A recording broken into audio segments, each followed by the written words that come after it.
Let me now share about what we know about this novel coronavirus. This virus comes from the family of coronavirus, which includes other viruses such as MERS and SARS, as well as the milder variants causing common cold. The medical consensus at this moment is that the novel coronavirus is more transmissible but appears less deadly than SARS. Evidence suggests that the rate of human-to-human transmission of this virus appears to be higher than that of SARS. For now, the evidence also suggests that transmission is mostly via droplets. What this means is that the virus is carried within droplets emitted from an infected person over a short distance, such as when a person coughs or sneezes. If these droplets come into contact with the eyes, nose or mouth of an individual, directly or indirectly through hands that have come into contact with these droplets, the individual may become infected. To clarify, there is no evidence currently to suggest that the virus is airborne.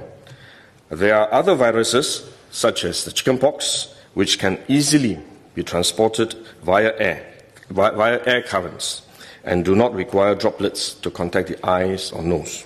The novel coronavirus is not in this category of viruses. The novel coronavirus could also transmit through surface contact. Let me explain.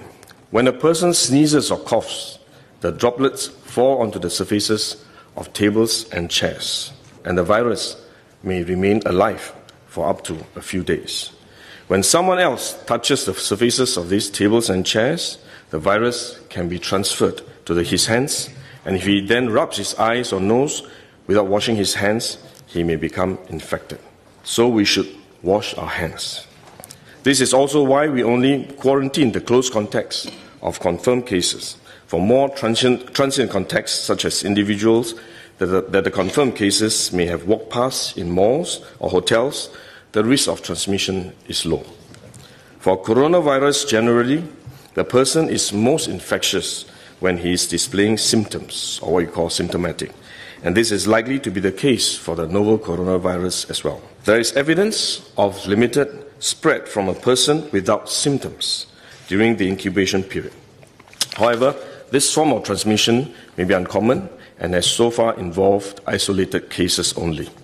At this point, the evidence still points towards higher transmissibility when the person is displaying symptoms.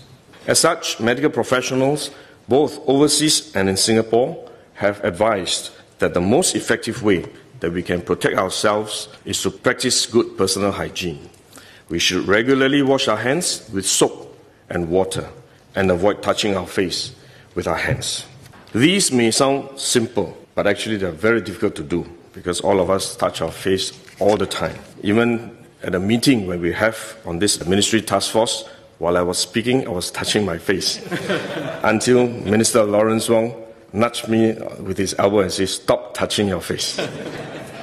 So it is simple but extremely difficult, but are actually very effective in preventing all kinds of infection. Potential infection from asymptomatic persons, in fact, is less likely to be from coughing or sneezing directly because they don't have symptoms. They are not sneezing or coughing, but more likely by touching contaminated surfaces, for which masks offer no protection. Wearing a mask when we are well often gives us a false sense of security instead, and we are more likely to touch our faces when we constantly adjust our masks, which is one way the disease spreads. At the same time, we need to protect others, our loved ones, friends, colleagues, and fellow Singaporeans that we come into contact with. If we are sick, we should rest and recover at home as far as possible. If we do need to go out to see a doctor, for example, we should wear a surgical mask to protect others. So this is when mask is needed, when we are unwell and have to go out.